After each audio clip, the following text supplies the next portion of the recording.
ọba. Ẹ káàbọ̀ sí àlàáfíà lẹ́wà. Àlàáfíà ni ò sí lára lẹ́yìn náà wà. Dáadáa ni. Ẹ kò gbà kí ló lójú yín lè báyìí rẹ̀ rárá. Eléyìí táwọn Holy Center gbé wá nìyẹn. Àwọn Holy Center ló ní kẹ́ má rẹ́rìn. Àbí situation Nàìjíríà yìí ṣé ó lọ́dọ̀ ẹ̀? Tálákà ló máa ń rojọ́. Mi ò ráyè ẹjọ́.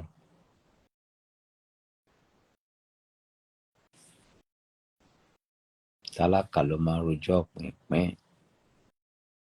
Bolówó bá wọlé kò sáyè ẹjọ́. Daddy Joshua mi o. Where sir?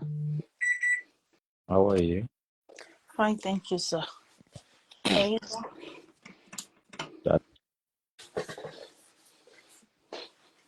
Where are you? Mo wà nílé, sir. What are you doing? Mo ní sáré ṣe àmàlà ráńpẹ́ ni. Ìbọ̀lẹ̀ ìbàdí. Mo ti bá dé ibi tí ẹ ti máa fà á mọ́ra tẹ́ máa bomi sí kó jiná dáadáa kẹ́ tó wà fà á mọ́ra padà. That is very excited. That is very excited. Yeah. So ó yá máa rò ká máa wò ná. Ọba o. Ọba ẹ máa wò. Mo fẹ́ wo bó ṣe ń ro ẹ̀bà ni I want to see your hand. Àmàlà ni mò ń rò. Ọba aṣọ aṣẹ́wó ni mo wọ̀ mi fẹ́ gbé kámẹ́rà sílẹ̀. Oh, ó dé ń tajà. Mi ò tajà mi mọ̀ pé máa wá live. Aṣọ tíyàn máa ń wọ̀ nílé. Bí a kì í lọ wọṣọ mi ìbọn aṣọ aṣẹ́wó mo wọ̀. Jẹ́ kí n wò náà. Ọba rárá o.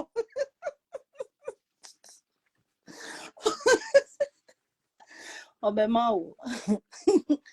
Ọba kí láti lè ṣe DM lẹ́tí lè wò. Ó lè flash mi. Ọba yìí nìkan kọ́ lẹ máa rí ń bí but DM ẹ má yẹ kí gbogbo èèyàn bá yín wo nǹkan tí tẹ́ ẹ rọra ń jẹ. That's very good. Yeah. Bọ́lá máa ṣe tán báyìí.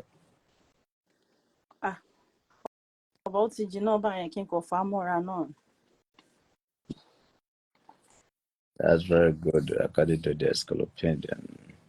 Máyẹ̀ ti fà á mọ́ra tán kí sáré fà á sínú. Kò sí time. That's very good. That's very parí ẹ̀. Okay, sir.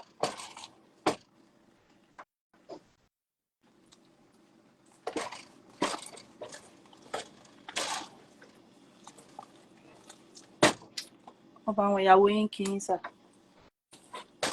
Owó nínú. Olórí Simbi, olórí Ìdóànú. Kábíyèsí o. Àwọn ẹlẹ́gbẹ́ ìyàwó yẹn mi ò kí n bá wọn sọ̀rọ̀. Àwọn wo ni ẹ? Ìwọ gan lè bí ní ọ̀pọ̀ pé ìwọ ni kò yẹ kí gbé wọlé. Mọ́mí Jésù. Princess àgbáyé. Ẹ wá pa. Ẹ ò mú wa òkè o. Ebi ti fẹ́ lójú mi pa mi ò jẹun láti bí 4 days o. Abẹ́ má jàmàlà. N máa jà máa là o. Gbà ń fi rédíò àti gbẹ̀gìrì sí o. Ẹ̀gúsí ló wà o. Màmá lè jẹ bẹ́ẹ̀ o. Kábíyèsí o. What is going on outside there? Ọba ìgboro rẹ́rìn kó tẹ̀ dárí ká fẹ́ ṣọdún everywhere kọ́ gẹ̀ ni everybody complain pé what's really going on, what's the problem, what's the situation of things. I cannot even give an answer to the questions people are asking. Everybody wants to send me Jai. Wow, money buying. Àwọn èèyàn ọba àwọn èèyàn ń béèrè wọ́n ní pé kí n béèrè lọ́wọ́ yín pé what's the kí la fẹ́ ṣe sọ́wọ́ Nàìjíríà báyìí pé because Open Toki, welcome. God bless you. torí oúnjẹ gan ti wọ́n ọba èèyàn lè mú 30,000 lọ sọ́jà kó ra oúnjẹ sílé kò lè tó nǹkan kan polybag lèèyàn máa gbé lọlé. Hello, woman. Kábíyèsí. Èwo lẹjọ́ ṣe bí o lọ sábẹ́ta pólì o lọ dìbò náà. Mo lọ dìbò ẹ̀yin náà lẹ́ni ká dìbò fún bàbá náà ṣé ti gbàgbé ni. Yeah. Ẹ̀dẹ̀ tí rí rìsọ́ọ̀tì ìbò tẹ̀ dì náà. But kò ń ṣe result tẹ́ sọ fún wa pé ó máa ṣẹlẹ̀ lílé ẹ̀yin lẹ sọ pé Nàìjíríà máa dà pé ká dìbò fún bàbá ayé tí lọ tẹ̀ káàsì. Èmi sọ bẹ́ẹ̀ pé Nàìjíríà máa dà àbí. ọbọ sọ pé ó máa dá o. ọba ní pé tó bá tí Tinubu bá wọlé pé gbogbo nǹkan máa rọrùn. wọ́n sọ bẹ́ẹ̀ wọ́n ní anybody tẹ́ bá dìbò fún ọlẹ́sìn máa jẹ̀yà náà ni o anybody tó bá wọlé. àìrí fídíò yẹn ni. But mọ́mí Joshua ọba sọ bẹ́ẹ̀ tó tọ́ ọba náà wá stand pé dandan ká pé Tinubu ló gbúdọ̀ wọlé. Because anybody bá sì dì fún náà sẹ́ẹ̀mù náà ni. Ṣé o fẹ́ lọ dìbò fàlejò àbí? tó bá yẹ pé Òbí la dìbò fún kò lè rí báyìí o. A ní kó Òbí lẹ dìbò fún ni ìyá yín máa dọ́bù.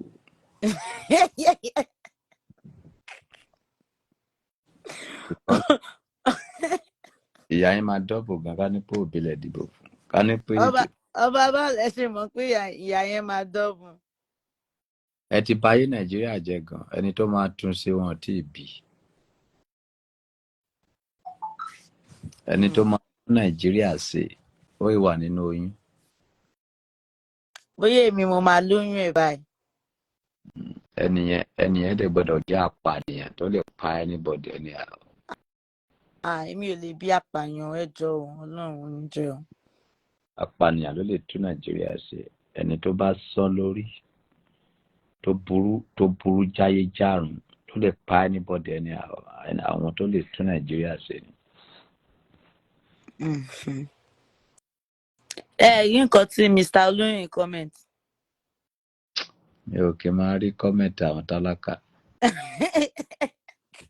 Only I will be the one to fix Nigeria. Mr. Olóyìn ṣáà ń lálà. Ṣé sápá wà ń ta ni ilé o mọ̀ pé sápá wà ń ta?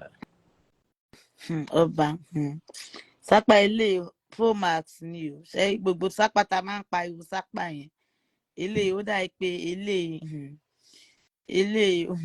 ó dà pé ó fẹ́ dọ́bù tó ti wá tẹ́lẹ̀ o because the sápá is getting out of hand. Sápá wà ń ta lè yàgò sẹ́ni 50,000 fún mi. Ẹ jẹ́ ẹ o. Ṣé bóun rè? 50,000. So sápá ọ̀sìn. Ọba mu èmi àti ìlàjọ wa bí dájú mi máa gbé. I will be expecting you, Open Toki. God bless you. I'll be expecting you. Come to. Open Toki will be expecting you. Ṣé wọ́n bá ewé ní faramọ́ wọn? Ṣé ká mọ̀ pọ̀ wà ń bí? Ṣé wọ́n bá ewé? Ọba ara in case tó bá fẹ́ wá bá yín níwèé lẹ̀ mọ̀ pé mi mọ̀nà. Ó lè máa mọ̀nà. Wọ́n ṣẹ̀ṣẹ̀ wá nínú ṣẹ̀ṣẹ̀ dé ni wọ́n nà. Attachment Promax. Attachment Promax.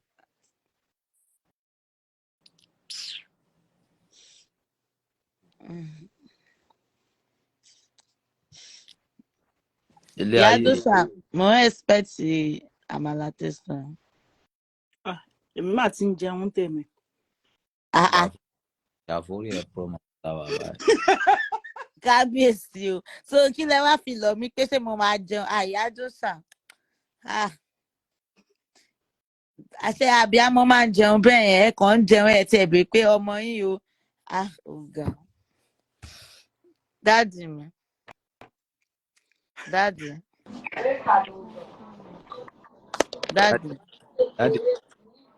Ọba ẹ kálẹ́ sà. Ẹ káàbọ̀ sí àlàáfíà ni. Àlàáfíà ni sà. Ẹ káàbọ̀ mà. Ẹ kálẹ́ mà o. Yes ma. Ẹ káàbọ̀ kí ló dé tí ẹ tọ̀nà síwájú ọba àgbáyé. Kọ́ má bínú wọn tí ẹ̀ṣẹ̀ múná lọ ni. Bẹ́ẹ̀ni tọ́jú ni.